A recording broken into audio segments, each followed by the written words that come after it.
നമസ്കാരം. കീരിയും പാമ്പും എന്ന് പറഞ്ഞാൽ അവർ ജനിക്കുമ്പോൾ തന്നെ ശത്രുക്കളായിട്ടാണ് ജനിക്കുന്നത്. പാമ്പിനെ എവിടെ കണ്ടാലും ഒരു കീരി കണ്ടാൽ തീർച്ചയായിട്ടും വകവരുത്തും. അതിനുള്ള ജന്മനാ തന്നെയുള്ള കഴിവാണ് കീരിക്ക് കൊടുത്തിട്ടുള്ളത്. ഇപ്പോൾ ഞാൻ ഇന്ന് നമ്മുടെ പ്രേക്ഷകർക്ക് വേണ്ടി രസകരമായ വളരെ ഘോരമായ ഒരു യുദ്ധം കീരിയും പാമ്പും നടത്തുന്ന കാര്യമാണ് പുറത്തുവിടുന്നത്. ഒരു തുറന്ന സ്ഥലത്ത് മഴ പെയ്യുന്ന ഈ സമയത്ത് ഒരു പാമ്പിനെ, ഒരു മൂർഖൻ പാമ്പിനെ, കോബ്രയെ കണ്ടെത്തിയ ഒരു കീരി വളരെ വിദഗ്ധമായിട്ട് ആ പാമ്പിനെ വട്ടം ചുറ്റിച്ച് അവസാനം തൻ്റെ ദൗത്യം പൂർത്തീകരിക്കുന്നവരെ യുദ്ധം നടത്തുന്ന, ഘോര യുദ്ധം നടത്തി അതിനെ കീഴ്പ്പെടുത്തുന്ന രംഗമാണ് നമ്മൾ കാണുന്നത്. അതിൻ്റെ ഏറ്റവും രസകരമായ കാര്യം എന്ന് പറയുന്നത്, ഈ പാമ്പിനെ ഒരിക്കലും കീരി അതിൻ്റെ ശരീരത്തിൽ എവിടെയും കടിച്ചു മുറിക്കുക എന്നാൽ ഇതല്ല സാധാരണ ചെയ്യുക. അതിനെ കീഴ്പ്പെടുത്തുന്നത് അതിൻ്റെ തല, അതായത് കൊത്താൻ വരുന്ന പാമ്പിൻ്റെ തലയാണ് കടിക്കുക. അതിന് അത്രയും വൈദഗ്ധ്യമാണ്. അത് നാച്ചുറലായിട്ട് അത് അവിടെ കടിച്ച് മുറിച്ച് കളയും. അങ്ങനെ ആദ്യത്തെ ഒരു ഘട്ടം കഴിയും. നമുക്ക് നോക്കാം.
കണ്ടല്ലോ, ആദ്യത്തെ ഘട്ടത്തിൽ തന്നെ വട്ടം ചുറ്റി വട്ടം ചുറ്റി വട്ടം ചുറ്റി വന്നു.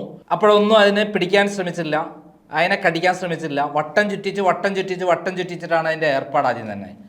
വളരെ എക്സ്പീരിയൻസ്ഡ് ആയ ഒരു കീരിയാണത്. ആ മൂർഖൻ പാമ്പാവട്ടെ പേടിച്ചിട്ടാണ് ഇങ്ങനെ പത്തി മിടർത്തി വട്ടം ചുറ്റുന്നത്. ആ വട്ടം ചുറ്റുന്നതിൽ തന്നെ അതിനെ വട്ടം ചുറ്റിക്കുകയാണ് ആദ്യത്തെ പണി. ഇനി അടുത്ത രംഗങ്ങൾ നോക്കാം.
കണ്ടല്ലോ, അതിൻ്റെ അതിൻ്റെ ആ കൊത്താൻ വരുന്ന നേരം കൃത്യമായിട്ട് അത് ചാടിക്കടിക്കുക. പലതവണ കൊത്താൻ വരുമ്പം ഒഴിഞ്ഞു മാറുന്നു, പിന്നെയും ഒഴിഞ്ഞു മാറുന്നു, അവസാനം അത് കയറി കടിച്ച് അതിൻ്റെ തലയ്ക്കാണ് കടിക്കുന്നത്. തല എന്ന് പറഞ്ഞാൽ വായ തുറന്ന് കടിക്കാൻ വരുന്ന ആ ഭാഗം കടിച്ച് എടുക്കുകയാണ്. കടിച്ച് ഇതാക്കുമ്പോൾ അതിൻ്റെ ഏറ്റവും പ്രധാനപ്പെട്ട ഭാഗമാണ് ഇതാകും. സാധാരണ വാലിലാണ് ശക്തി എന്ന് പറയും പാമ്പിനെ.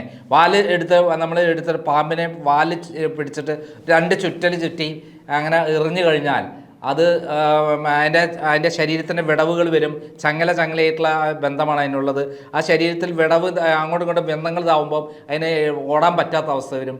അങ്ങനെയാണ് സാധാരണ നമ്മളൊക്കെ പിടിക്കാറുള്ളത്. 2 കുടയൽ. നമ്മൾ നായ കടിക്കുന്നത് കാണാറില്ലേ? നായ കടിക്കുമ്പോൾ നോക്കി നോക്കൂ, 2 കുടയലാണ്. കുടയലോട് വരുമ്പോൾ അതിന് ചങ്ങല വിട്ടുപോകും.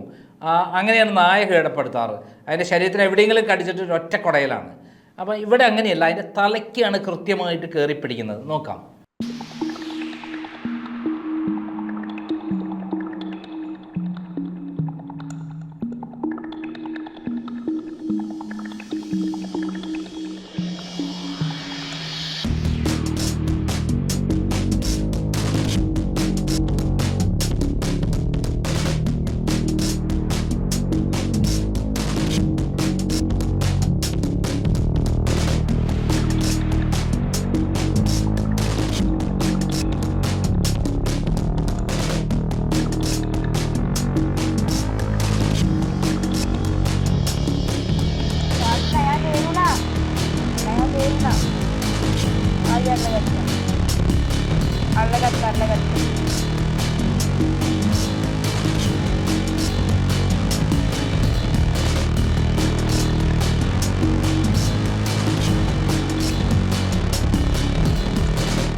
കാരണം 1-ാം ഘട്ടം കഴിഞ്ഞു, അത് കഴിഞ്ഞിട്ടില്ല.